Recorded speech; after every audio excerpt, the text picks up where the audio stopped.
Si vous avez envie de vous amuser un peu, je vous invite à aller voir des chercheurs en sciences cognitives ou même en psychologie cognitive et à leur demander qu'est-ce que la cognition. Et vous verrez qu'il y aura sûrement un léger malaise dans leur réponse, même si ils ont sûrement l'habitude qu'on leur pose la question, mais malheureusement la cognition n'est pas un concept très bien défini, avec une définition stable et avec des limites bien claires, ce qui engendre un certain nombre de problèmes dans la définition de ce terme, et un grand nombre de débats que je détaillerai dans cette vidéo.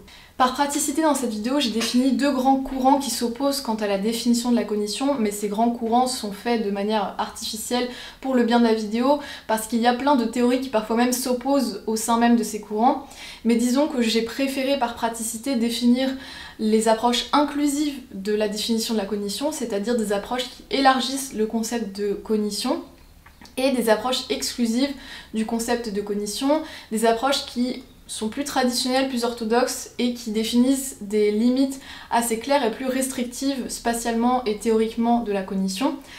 Donc j'espère que cela ne portera pas trop à confusion, j'ai essayé de créer ça de la manière la plus claire possible. Et petite parenthèse avant de commencer la vidéo, si un chercheur en sciences cognitives à l'ENS ou un doctorant à l'ENS en sciences cognitives cherche un stagiaire, je suis là, vous pouvez m'envoyer un message, mon mail est dans la description.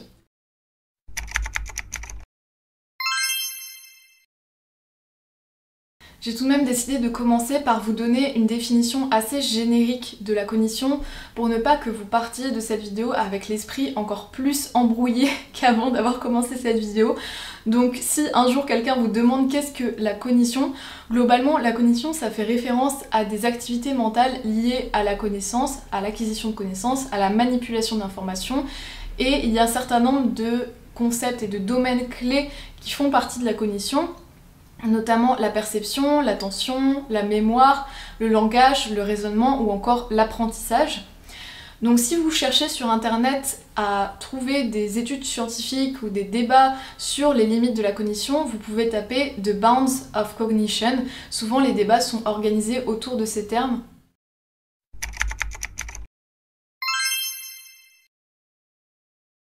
Donc désormais je vais vous présenter des théories inclusives du concept de cognition. Donc il y a plein de théories différentes qui juste élargissent le concept de cognition, et notamment qui considèrent par exemple que la cognition correspond à tout processus de traitement de l'information qui inclut les domaines clés comme la mémoire, la perception, l'apprentissage, etc., qu'ils soient faits de manière consciente ou inconsciente, voire automatique. Il y a certaines théories qui incluent aussi des dimensions plus inconscientes, voire automatiques. D'autres théories qui vont, et c'est parfois dans la continuité de l'inclusion de processus inconscients et automatiques, ils vont inclure d'autres êtres vivants dans l'utilisation de la cognition, par exemple les champignons, les bactéries, d'autres animaux qui ne sont pas des grands mammifères comme des lézards, des insectes. Il y a aussi d'autres théories inclusives de la cognition qui vont considérer des processus transcrâniens et extracrâniens de la cognition. Par exemple, lorsque j'utilise un carnet pour noter quelque chose que j'ai peur d'oublier, eh bien il s'agirait d'un processus de mémoire étendu au-delà de mon cerveau. Et comme j'ai toujours mon carnet sur moi avec mes notes, eh bien il s'agirait d'un processus extracrânien de cognition. Donc voilà, il y a plein de théories différentes, mais qui étendent le principe traditionnel de cognition.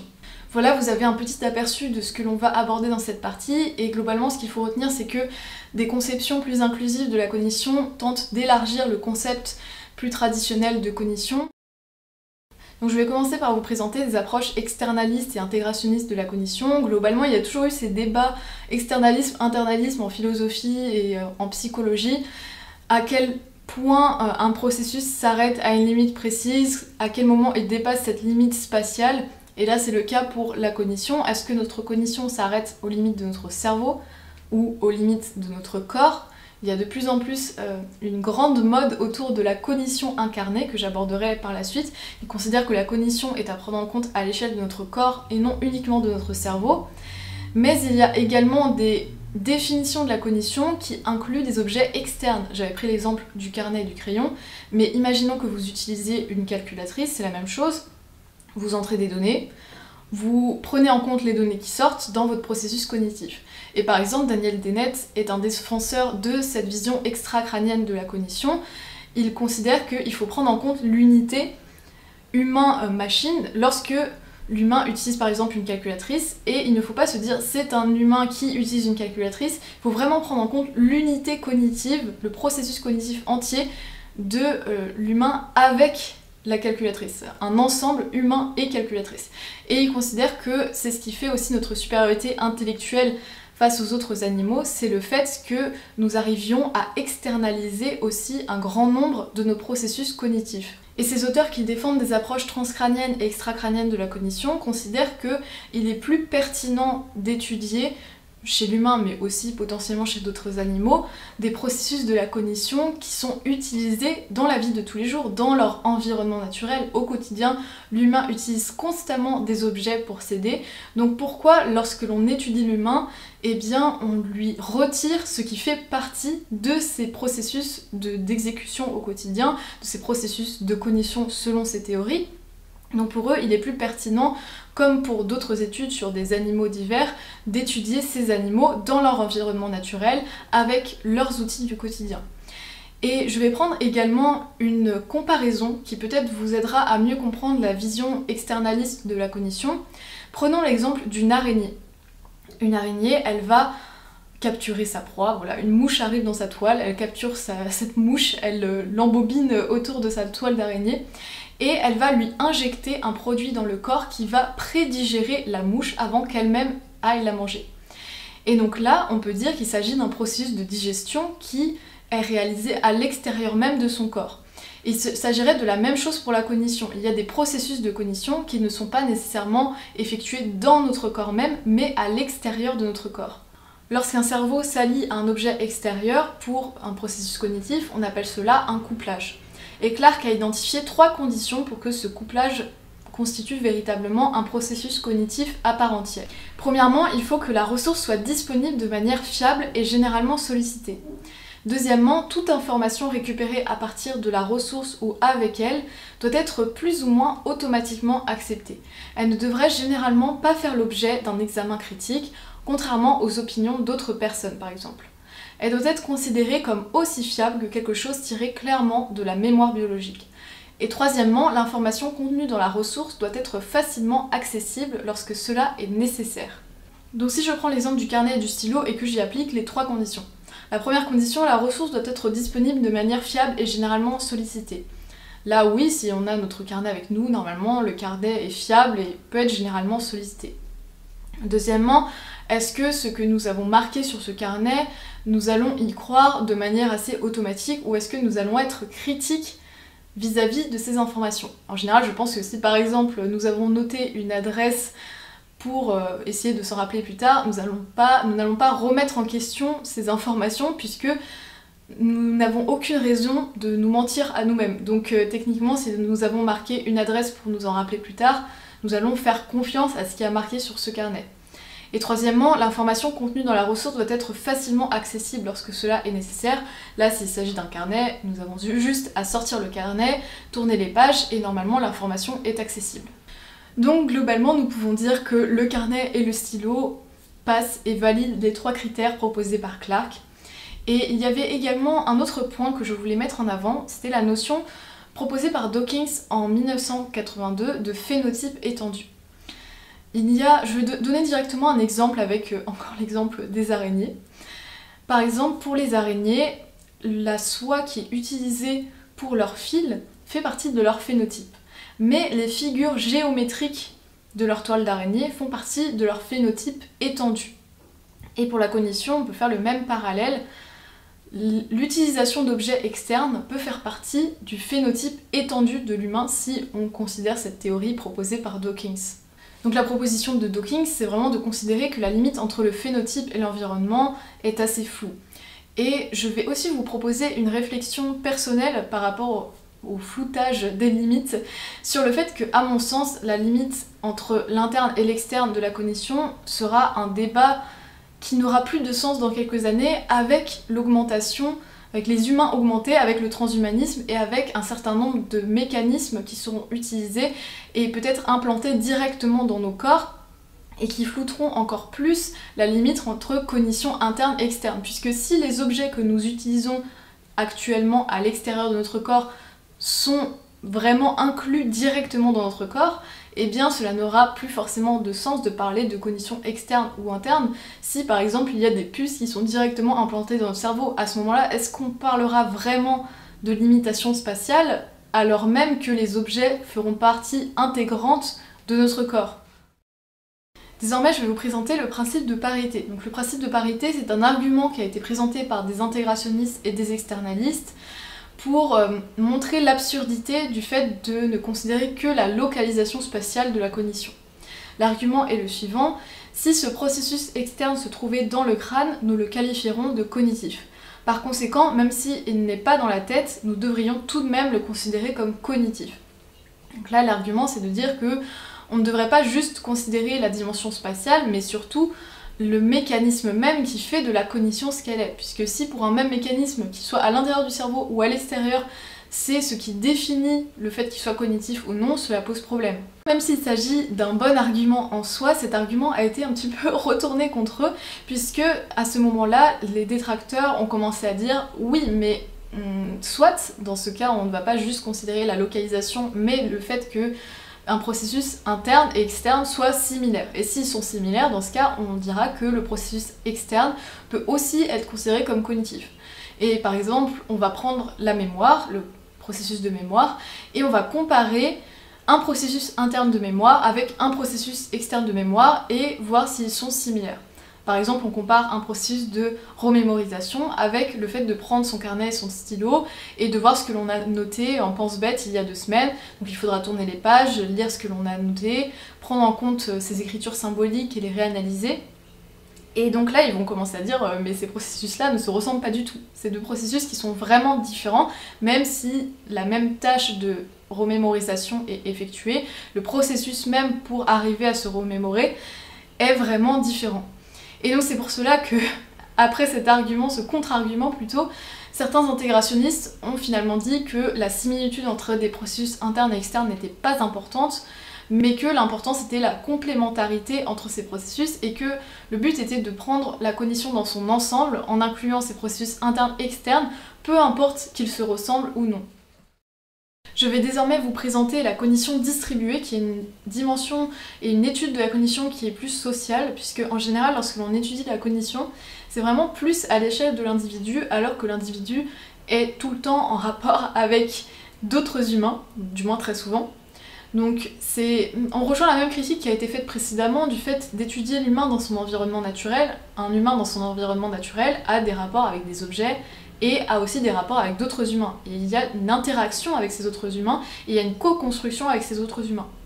Mais la cognition distribuée va même plus loin, puisqu'elle considère également la dimension culturelle et sociale, et elle considère aussi les artefacts du quotidien dans la structuration de notre environnement. Par exemple des bâtiments, nos interactions avec des bâtiments, des rues, un certain nombre d'objets, mais qui ne sont pas juste des petits objets du quotidien, mais même la structuration même de la vie, et des dimensions aussi plus culturelles.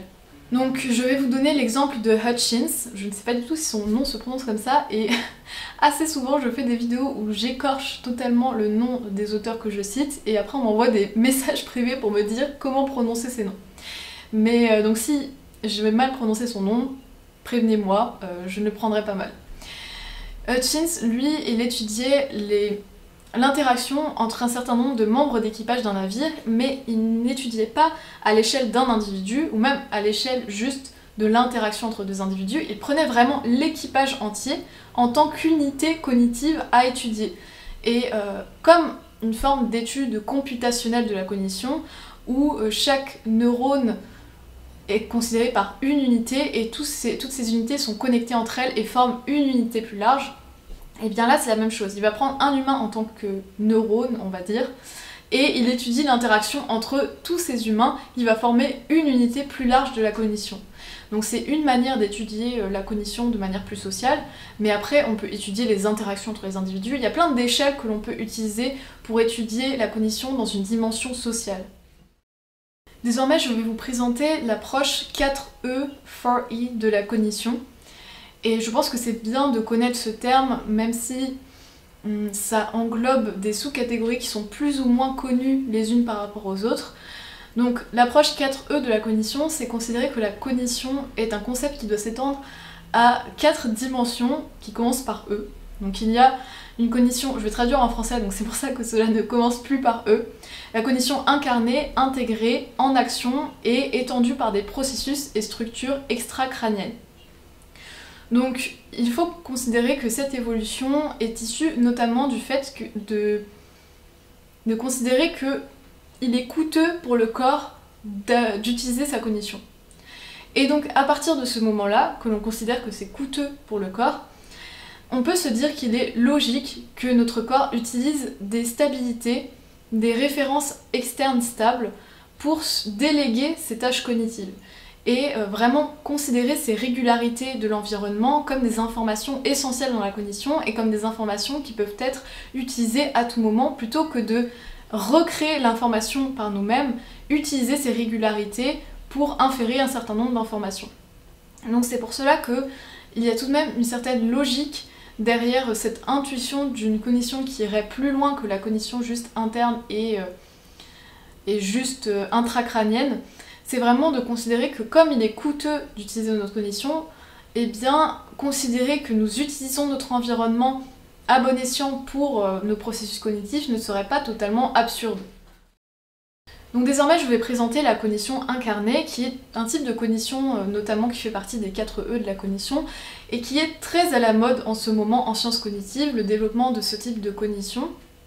C'est le fait de considérer que notre cognition ne se résume pas à une vision intracrânienne de la cognition, mais que nous devons prendre en compte toute l'utilisation de notre corps. Donc cela reste internaliste dans le sens où on ne va pas forcément aller chercher des objets extérieurs pour utiliser de notre cognition, mais cela va plus loin que la vision traditionnelle de la cognition qui est plutôt pour le coup intracrânienne. Donc là, il s'agirait de prendre en compte toutes nos expériences sensorielles qui passent par notre corps entier, même la perception même de notre corps, notre positionnement dans l'espace, et qui va influencer totalement l'utilisation de notre cognition.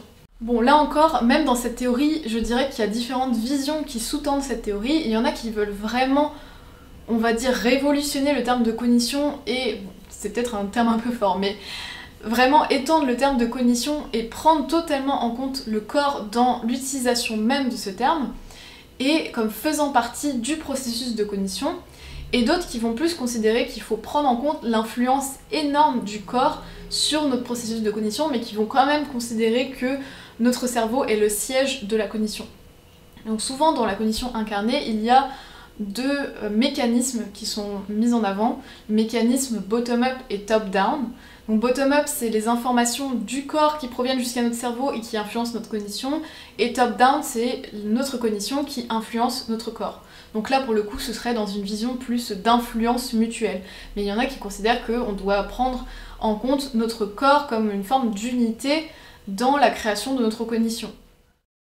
Je vais présenter une critique de ce modèle incarné de la cognition, donc j'ai prévu de distiller des petites critiques comme ça au fil de la vidéo, mais pas tant que ça puisque rien que la présentation des modèles en tant que tels vous permet de comprendre les différentes oppositions, et donc les petites critiques que j'ai distillées c'est juste des choses que je ne savais pas où mettre exactement. Donc là je me suis dit je vais directement répondre avec la petite critique contre cette vision de la cognition incarnée. Donc ce sont des personnes qui ne rejettent pas l'influence du corps sur la cognition, mais qui juste ne comprennent pas le concept même de mettre le corps au centre de la définition de la cognition. Puisqu'ils considèrent que certes cela influence, mais que le principe même des pensées et de la cognition, c'est qu'il y ait un à-propos. Lorsqu'on a des pensées, il y a un à-propos qui décrit des éléments du monde stable, et que cet à-propos-là, lorsque l'on déploie cette notion, eh bien on oublie tout de suite la dimension corporelle. Finalement ce n'est pas si important que cela, alors que si l'on décrivait un processus de battement du cœur, oui dans ce cas le corps est très important et est primordial dans ce processus même. Mais la particularité des pensées, c'est qu'il y a cet à-propos. Et c'est ça que l'on souhaite étudier, c'est cette particularité même, ce à-propos, cette description du monde. Désormais je vais parler d'un argument linguistique qui a été proposé par Feig-Dor en 2014, et qui va dans le sens d'une extension de l'utilisation du terme de cognition pour d'autres êtres vivants que les humains. Donc là on ne parle plus de l'utilisation de la cognition de manière spatiale, mais vraiment plus de son utilisation pour d'autres êtres vivants que les grands mammifères. Donc on a vu fleurir un certain nombre d'articles, par exemple qui parlaient de l'apprentissage des bactéries, de la prise de décision des coccinelles, de la perception des champignons.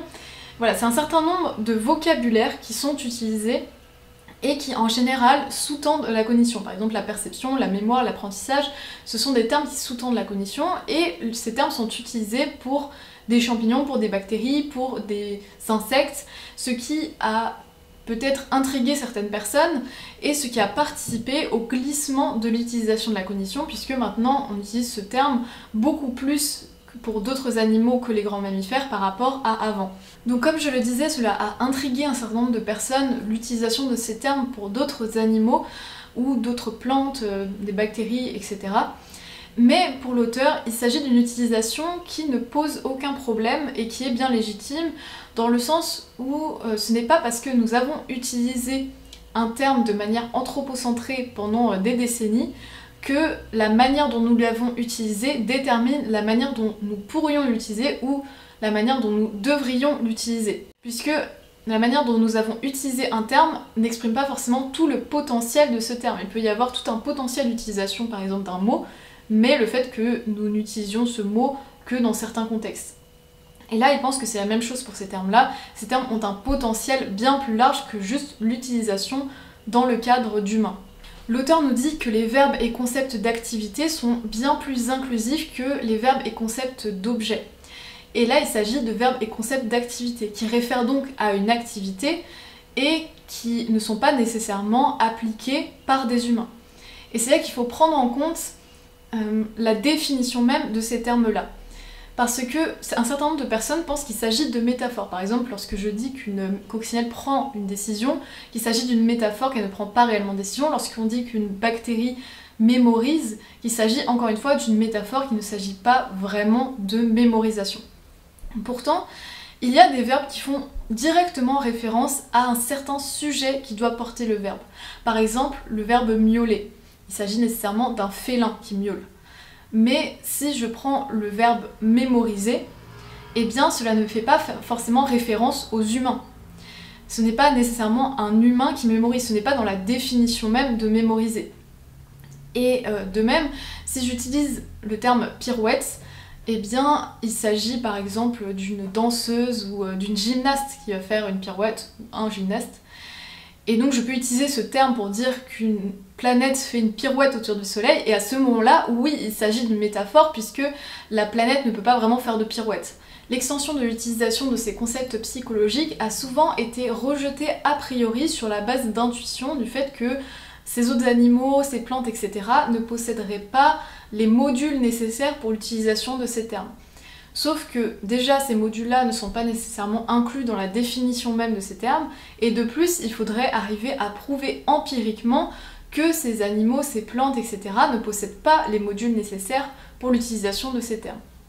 Donc plus généralement l'auteur propose une idée qui serait d'utiliser des troponymes pour les humains.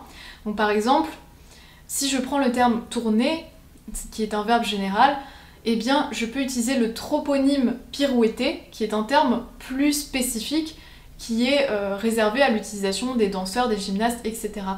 Donc c'est le fait de préciser l'utilisation d'un verbe, et là par exemple on pourrait utiliser un autre verbe qui serait spécifique à l'utilisation pour des humains, et garder le verbe plus général qui lui n'est pas spécifique, que nous pourrions utiliser pour toutes les espèces. Nous avons pris l'habitude d'utiliser ces termes psychologiques uniquement pour les humains, et ce qui fait que nous confondons un terme qui est utilisé de manière prototypique et l'utilisation, toute l'étendue de la possibilité d'utilisation de ce terme. Et par exemple, quand je parle d'utilisation prototypique, je vais prendre l'exemple des oiseaux. Si je pense à un oiseau, je vais principalement penser à des oiseaux très communs comme par exemple le moineau. Et le moineau est un oiseau prototypique, un prototype d'oiseau idéal, puisque c'est vraiment lorsqu'on pense à un oiseau, au concept d'oiseau, on peut facilement penser à un moineau. Alors que si je pense à une bécasse, ce n'est pas forcément le prototype d'oiseau. Donc là c'est la même chose, on considère l'humain comme une forme de prototype, mais un prototype n'est pas le concept général, c'est juste une forme d'expression emblématique ou d'utilisation emblématique de ce concept qui fait que lorsqu'on pense au concept général, on pense à cette utilisation bien précise qui est un prototype. Mais il ne faut pas confondre les deux. Et là, c'est la même chose pour ces termes psychologiques. Ce n'est pas parce qu'on l'utilise de manière prototypique pour l'humain que c'est la seule utilisation possible. En conclusion, ces verbes jouissent d'une certaine liberté de référentiel qui fait que nous ne devrions pas nous restreindre dans l'utilisation de ces verbes, mémorisation, perception, apprentissage, etc. Et donc il n'y a pas de raison linguistique de limiter l'utilisation de ces verbes uniquement aux humains ou aux grands mammifères. Et donc si l'on considère que la cognition c'est aussi l'utilisation d'un certain nombre de capacités, de concepts comme la mémorisation, l'apprentissage, la perception, eh bien à ce moment-là il semble moins étrange d'utiliser le terme de cognition pour d'autres animaux, d'autres plantes, si déjà l'utilisation de tous ces concepts est presque autorisée linguistiquement et n'est pas une erreur linguistique.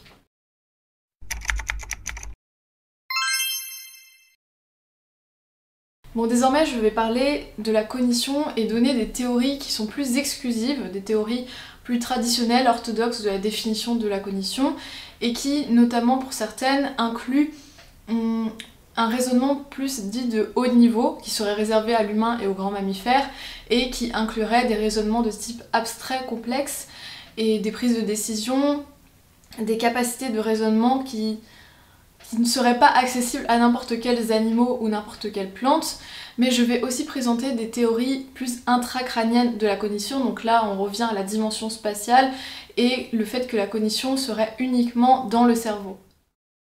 Désormais je vais passer au point de l'intentionnalité, qui est un point qui revient beaucoup et qui fait beaucoup de débats, et qui est soutenu par les personnes qui ont des théories plus restrictives de la définition de la cognition.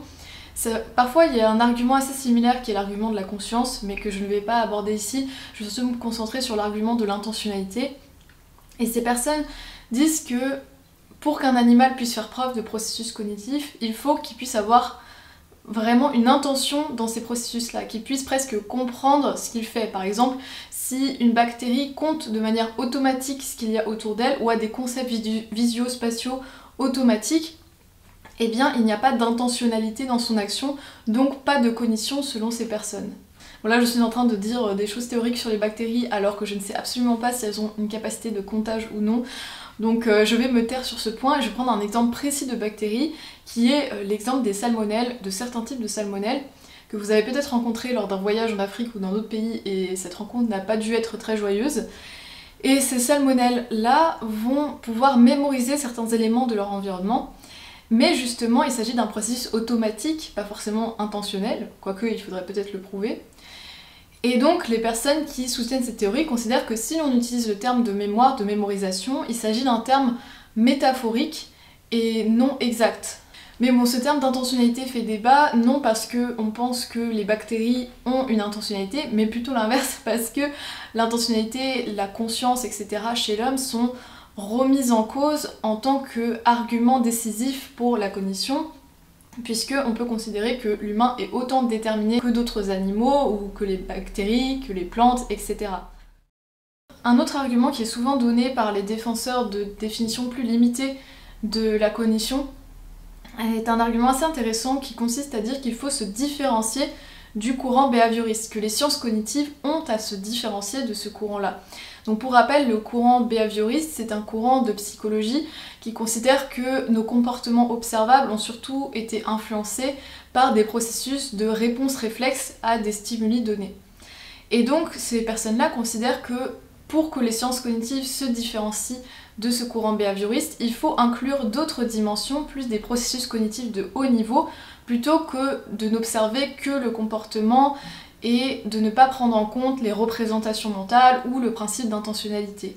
Bon, il faut savoir que les thèses plus inclusives de la cognition prennent en compte des dimensions de représentation mentale, mais s'il ne s'agit pas d'un élément nécessaire dans leur définition de la cognition, dans ce cas il peut y avoir des formes de superposition avec des thèses plus behavioristes. Un autre point intéressant, c'est une critique vis-à-vis des approches plus inclusives de la cognition. C'est une critique que j'appellerais critique du marketing de la cognition, dans le sens où le terme de cognition est beaucoup utilisé dans les publications scientifiques, et de plus en plus pour les animaux, non grands mammifères, les plantes, les bactéries, les champignons. Et ce terme est sexy. Vraiment, lorsque vous mettez un titre avec la cognition des champignons, la cognition des bactéries, et bien forcément ces titres attirent parce qu'ils font débat, parce qu'ils semblent un petit peu novateurs dans ce contexte-là. Et donc il y a une critique vis-à-vis de cette utilisation. Est-ce que ce terme n'est pas étendu pour que ces publications soient plus lues, pour qu'elles aient plus de succès? Est-ce qu'il y a un réel intérêt scientifique à cette utilisation-là? Je vais maintenant parler de représentation mentale et de concepts, parce que pour un certain nombre de chercheurs, de philosophes, etc., les concepts et les représentations mentales sont des éléments clés pour la définition de la cognition. Donc il s'agit d'une forme de cognition de haut niveau, même si pour eux il s'agit de la cognition tout court, mais juste pour que vous compreniez, il s'agit de processus de haut niveau qui sont considérés comme des éléments principaux de la cognition. Donc ici je vais prendre des exemples et des critères importants qu'a donné Tim Bain, qui est un philosophe australien si je ne me trompe pas, pour l'usage de ces concepts et pour que l'usage de ces concepts fasse réellement partie de la cognition et soit réellement compris par le sujet, par l'individu. Je vais prendre différents mots qui vont représenter des concepts. Par exemple, manger, vouloir, moi, ours. Et le premier argument est de dire que ces concepts doivent pouvoir être recombinés entre eux. Par exemple, je dois pouvoir dire l'ours veut me manger, mais je dois aussi pouvoir dire je veux manger l'ours. Si je ne peux pas recombiner ces concepts à ma guise, cela signifie que ces concepts ne sont pas réellement compris. Et secondement, il faut que ces concepts puissent être mobilisés même lorsqu'il n'y a pas de contact direct avec l'élément à la base de ce concept. Par exemple, si je n'ai pas de contact direct avec un ours, il faut que j'arrive tout de même à me représenter le concept d'ours. Sinon, il ne s'agit pas de véritable concept, il s'agit juste d'une représentation directe de ce qu'il y a devant moi. Désormais, je vais présenter des arguments qui ont beaucoup été donnés par des individus soutenant des thèses intracrâniennes de la cognition, donc une cognition qui siégerait vraiment dans le système nerveux central. Et notamment, il y a l'argument de la marque du cognitif. Donc, c'est une quête qui est poursuivie autant par des personnes qui ont une vision plus intracrânienne de la cognition que des personnes qui ont une vision extracrânienne, puisque le but ici est de trouver un élément qui serait suffisant pour expliquer la cognition, et si l'on trouve cet élément-là, et bien dans chaque cas on se demande si cet élément est présent, et alors on peut statuer est-ce qu'il s'agit de la cognition ou est-ce qu'il ne s'agit pas de cognition. C'est déjà quelque chose qui a été cherché pour la conscience, d'essayer d'identifier une marque de la conscience. On peut voir cette recherche notamment dans le livre Le Code de la conscience, qui est très intéressant, et souvent c'est une quête qui est plutôt organisée dans des recherches de neurosciences, puisque le but c'est de trouver un processus biologique qui serait suffisant pour expliquer ce processus. Et donc ici, cette marque du cognitif, le terme a été inventé par Adam et Eizawa en 2001, et eux avaient une vision plus intracrânienne de la conscience et considéraient qu'il était important de trouver une marque du cognitif pour éviter la dilution du terme de cognition, parce qu'ils considéraient que les personnes ayant une vision extracrânienne de la cognition vont lier causalement plein de notions à la cognition. Tout ce qui touche la cognition, ils vont l'inclure dans le phénomène de cognition, et donc cela va amplifier le phénomène de cognition. C'est-à-dire que dès que l'on utilise une calculatrice, quelque chose à l'extérieur de notre corps par exemple, eh bien on l'inclut au processus de cognition, et donc il va y avoir une forme de gonflement du terme de cognition. Et pour éviter ce gonflement-là, ils ont dit qu'il fallait chercher la marque du cognitif pour arriver à stopper ce gonflement causal de la cognition et se dire s'il y a cet élément-là, eh bien on dit que c'est de la cognition et on ne va pas rajouter plein d'éléments qui touchent causalement à la cognition. Toutefois, nous pouvons identifier deux écueils à cette recherche de la marque du cognitif. Premièrement, nous pouvons craindre une simplification de la définition de la cognition, un appauvrissement de cette définition. Si nous n'identifions qu'un élément qui serait suffisant à sa définition, eh bien à ce moment-là, il peut risquer d'y avoir un appauvrissement de sa définition. Et deuxièmement, il est possible d'identifier un élément qui est présent dans toutes les situations de cognition, qui serait tout le temps présent, et donc on l'identifierait comme une marque du cognitif, mais qui pourtant ne serait pas forcément nécessaire à la cognition, juste il est là par hasard, cet élément est toujours là, bon par hasard ou non par hasard, mais il pourrait ne pas être nécessaire dans le processus de la cognition et tout de même être présent dans toutes les situations que l'on a étudiées. Adam et Aizawa ont proposé un élément qui serait essentiel à la cognition, même s'il ne s'agit pas pour le coup d'un élément neurobiologique. Il s'agirait de l'argument du contenu non dérivé, du contenu intrinsèque. Donc qu'est-ce qu'un contenu intrinsèque non dérivé? Il s'agit d'un contenu qui ne puise pas sa source de convention externe, d'influence externe, il s'agirait juste d'un contenu auquel on aurait accès directement. Par exemple, lorsque je rentre dans une pièce et que je vois un chat sur le tapis, je vais tout de suite avoir les concepts de chat, de tapis et comprendre qu'il s'agit d'un chat sur un tapis sans avoir nécessairement d'influence externe, sans avoir de conventions sociales qui me permettent de comprendre qu'il y a un chat sur le tapis. Et donc à l'inverse, un contenu dérivé, ce serait un contenu qui pourrait être influencé par des conventions sociales comme l'écriture, les symboles, les chiffres que l'on utilise. Et le but à chaque fois ce serait de retrouver le contenu intrinsèque, puisque dans la plupart de nos processus cognitifs, ils ne considèrent pas qu'il y a 100% de contenu intrinsèque, mais plutôt qu'il y a une partie de contenu intrinsèque, une partie de contenu dérivé, et que le but ici est qu'il y ait au moins une partie de contenu intrinsèque, sinon pour eux il ne s'agit pas de processus cognitif. Daniel Dennett a rejeté cet argument et lui a parlé des attitudes propositionnelles. Donc les attitudes propositionnelles sont principalement les désirs, les croyances qu'ont les individus.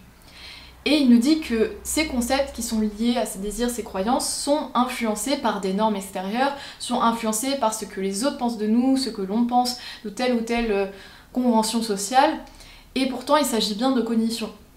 Donc pour lui, cela n'a pas trop de sens de prendre cet argument du contenu intrinsèque. Mais Adam et Aizawa ont répondu à cet argument de Daniel Dennett et on dit que le problème c'est que si l'on prend en compte les influences extérieures comme éléments faisant aussi partie de la cognition et que l'on ne prend pas en compte le fait que le contenu intrinsèque devrait être à la base de la cognition, à ce moment-là, ce que Jacques pense de moi influence mes concepts, ma cognition, moi ce que je pense de Jacques l'influence, et il y a plein de boucles comme ça qui vont se former, ce qui fait que l'on n'arrivera jamais à définir de manière claire la cognition, puisque la cognition et les concepts qui sont à la base de cette cognition seront toujours dépendants d'éléments extérieurs et donc nous n'arriverons pas à une définition claire et nous serons dans des formes de boucles causales sans fin. C'est pour cela que Adam et Aizawa proposent ce concept de contenu intrinsèque, c'est qu'ils considèrent que c'est la seule manière d'arriver à une forme d'essence de la cognition qui nous permettrait d'éviter ce glissement et ce gonflement de la cognition et le fait que chaque chose qui est causalement liée à la cognition est inclus finalement dans la définition de la cognition. Un autre point que les intégrationnistes critiquent vis-à-vis de la thèse du contenu intrinsèque, c'est le fait que si la cognition était uniquement constituée de ce contenu intrinsèque, ce qui n'est pas dit, mais imaginons que ce soit le cas, dans ce cas la cognition serait très simple, très pauvre, puisqu'il s'agirait uniquement de contenu imagistique et non de contenu dérivé, de conventions sociales, de complexité apportée par des influences extérieures. Et à ce moment-là, pourquoi vouloir uniquement définir la cognition avec ce contenu intrinsèque, alors même que la complexité de notre cognition humaine est justement définie par d'autres éléments? Mais bon, finalement, imaginons que ce soit le cas, imaginons que l'on définisse la cognition en partie avec son contenu intrinsèque et que ce soit l'élément suffisant pour la cognition. Cela ne menace en rien les thèses intégrationnistes, puisque les thèses intégrationnistes propose plutôt d'ajouter des éléments à la cognition. Donc finalement, de dire qu'il y a cet élément atomique de la cognition qui est nécessaire ne remet aucunement en cause le fait d'élargir le concept même de cognition et d'inclure des véhicules externes.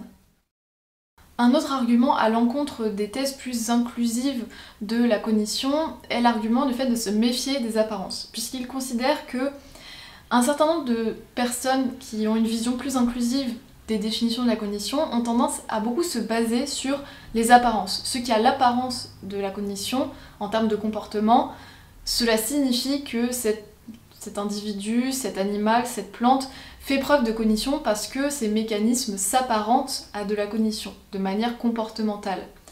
Or, déjà, on a donné précédemment l'argument de la distanciation avec le behaviorisme, mais de plus, nous pourrions nous dire que ce n'est pas forcément la bonne démarche.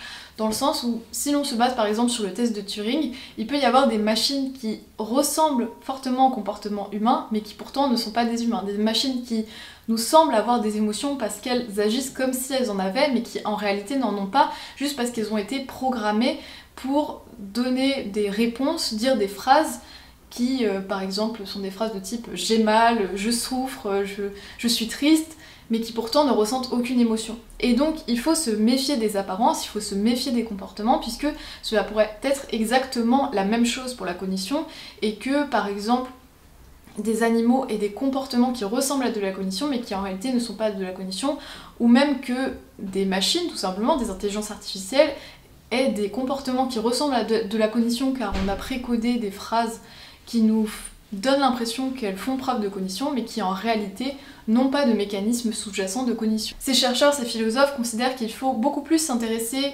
surtout si on fait partie du courant des sciences cognitives, aux mécanismes sous-jacents, biologiques, chimiques, plutôt que uniquement aux apparences et aux comportements. Et aussi, ils font le parallèle avec la perception. Si on fait le parallèle entre la cognition et la perception, même si la perception, ça peut être une sous-catégorie de la cognition, eh bien, on peut se dire que si l'on pousse le raisonnement et le processus de gonflement de la cognition, on pourrait dire la même chose de la perception, et que tout ce qui touche à notre perception de près ou de loin, par exemple un télescope, pourrait être considéré comme une extension de notre perception.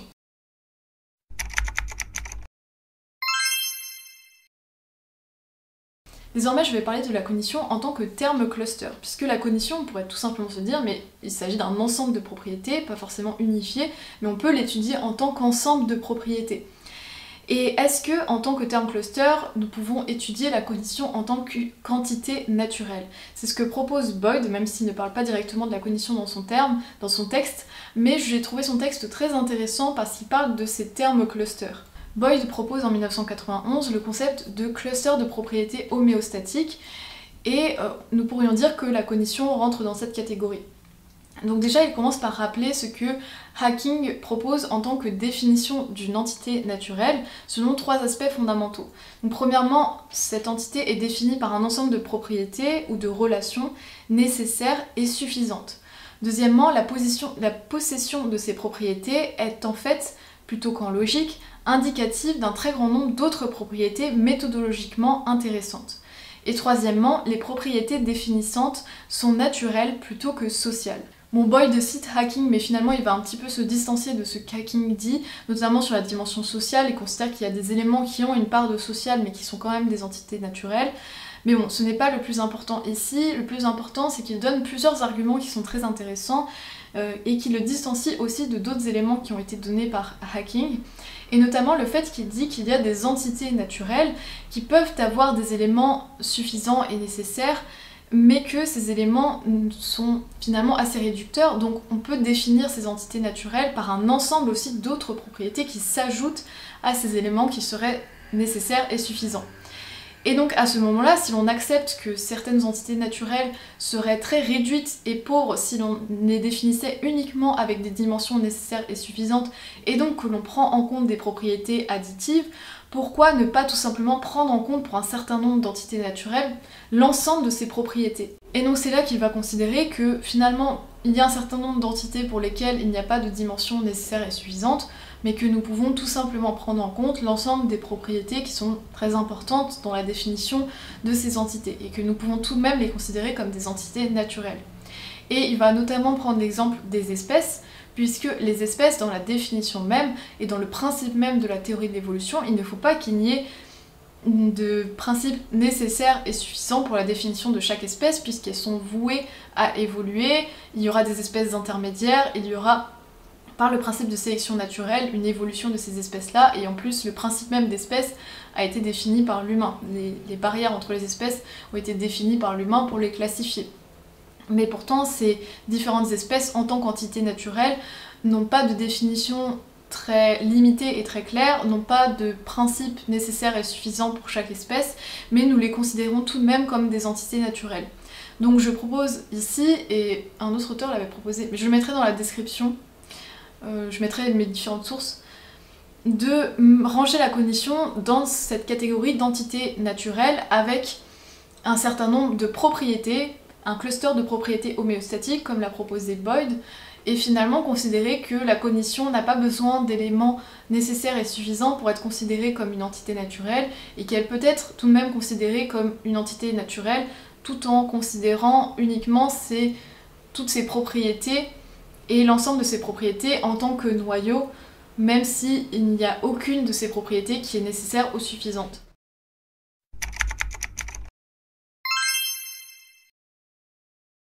Et donc finalement, la question principale que l'on aurait peut-être dû se poser dès le début de la vidéo, est-ce qu'une définition claire de la cognition est nécessaire pour la recherche?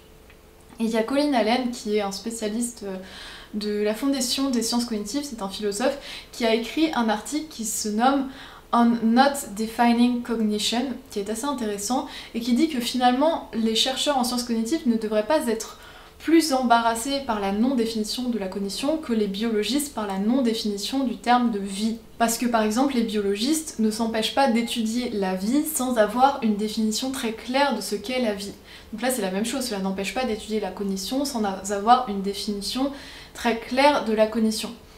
Mais nous ne pouvons pas non plus affirmer que la cognition est ce que les chercheurs en sciences cognitives étudient, puisque cela serait nier les différences d'opinion entre les chercheurs qui justement ont chacun leur avis, ont chacun leur perception de la cognition. Colin Allen, quant à lui, a une vision pluraliste de l'approche de la cognition, c'est-à-dire qu'il considère que c'est une bonne chose qu'il y ait différents avis au sein des chercheurs concernant la cognition, puisque selon lui cela fera une forme de sélection des définitions de la cognition.